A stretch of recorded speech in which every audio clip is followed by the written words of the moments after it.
I only ate organic for 30 days. Here's what actually happened to my body, my wallet, and my sanity. I decided to eat only organic food for a full month because I was tired of wondering if it actually makes a difference. I see the organic label everywhere, and I wanted to know if paying more changes how I feel day to day. So for 30 days straight, I went all in. No exceptions, no cheat bites, no, well, this one time does not count. Here's how it really went, how I set up the experiment. First, I made a rule for myself. If it went in my mouth, it had to be certified organic or grown by someone I trust who skips the chemicals. That meant coffee beans, salad greens, meat snacks, olive oil, even spices. Condiments were the sneaky ones. I did not realize how many pantry basics I would have to replace until I opened my fridge on day one and felt personally attacked by my ketchup.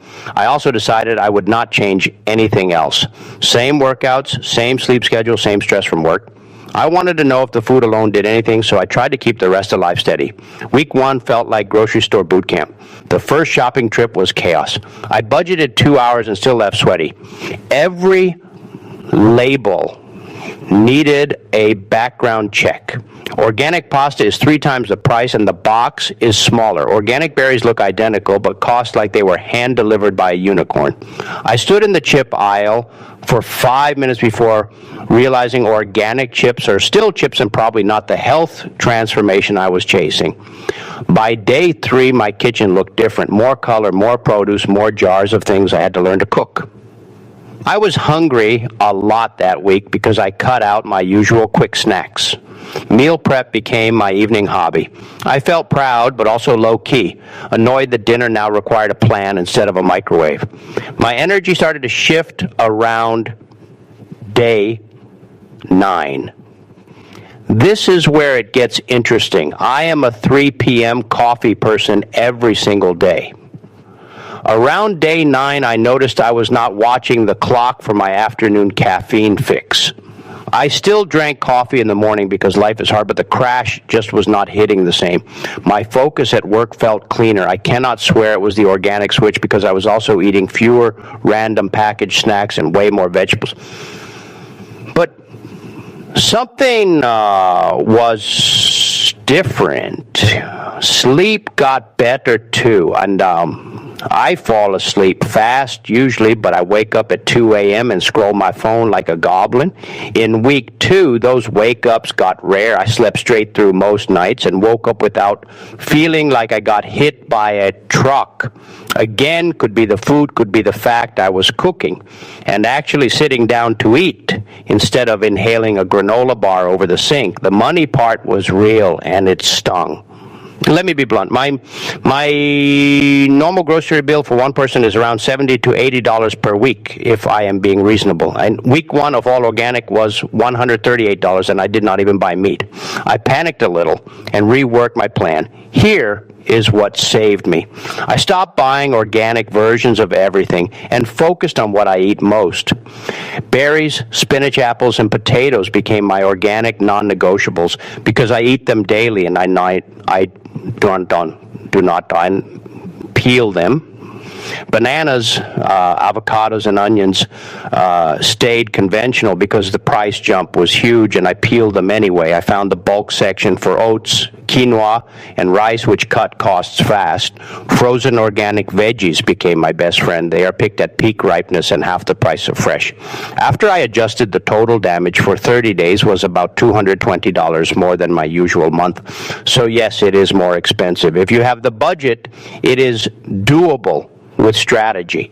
If you are stretched thin, already going 100% organic would be stressful. My skin and digestion had opinions. I did not expect this part to be so noticeable. I have mild but stubborn chin breakouts that show up whenever I am stressed or eat like a raccoon. Around day 15, they just calmed down. My skin looked less angry and more even. I am not saying organic lettuce cured me, but cutting out a lot of processed oils and hidden sugars while adding more water, rich veggies probably helped. The organic label was the vehicle that got me there. My stomach felt lighter too. I usually get bloated after big meals or if I eat too fast. That still happened when I overdid it, but the random bloat I get for no reason showed up way less.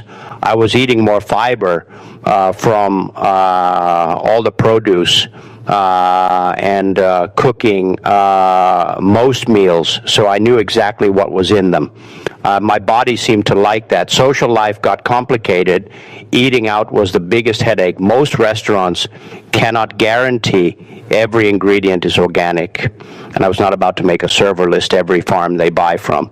So I had two options: eat beforehand and order tea, or become that person grilling the waiter. I tried both. Neither feels great. Friends were cool about it, but after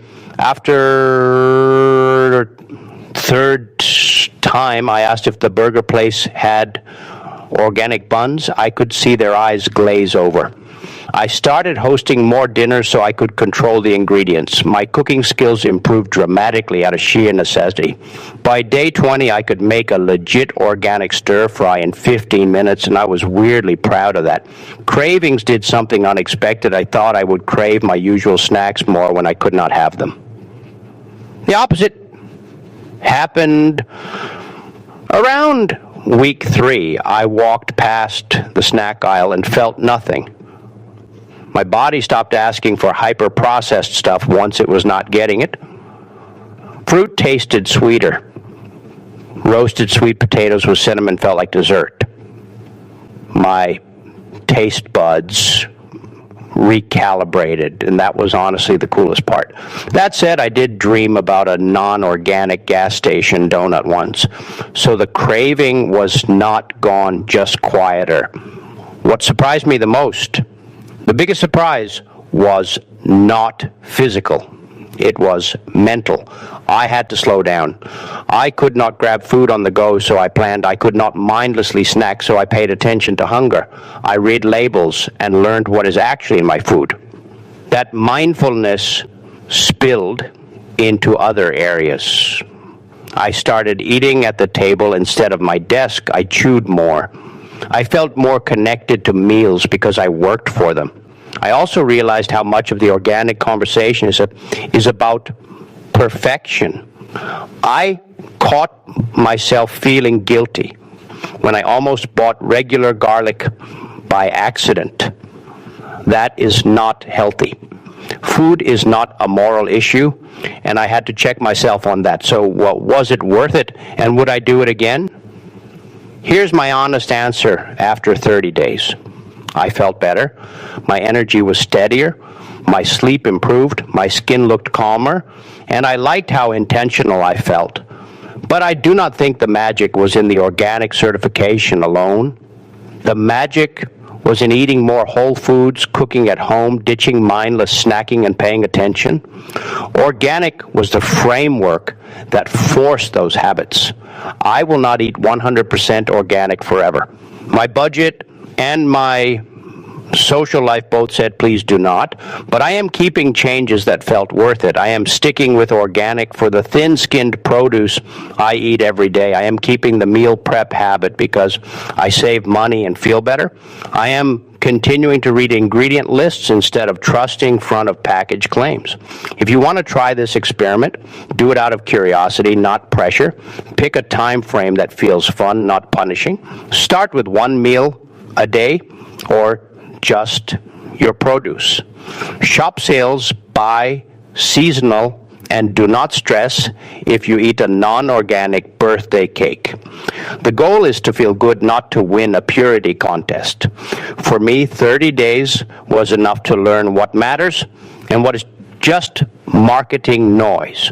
My fridge has never looked better, my cooking has never been stronger, and I have a new respect for farmers doing it without chemicals. I also have a new respect for my bank account, and we are taking a break from each other for a bit.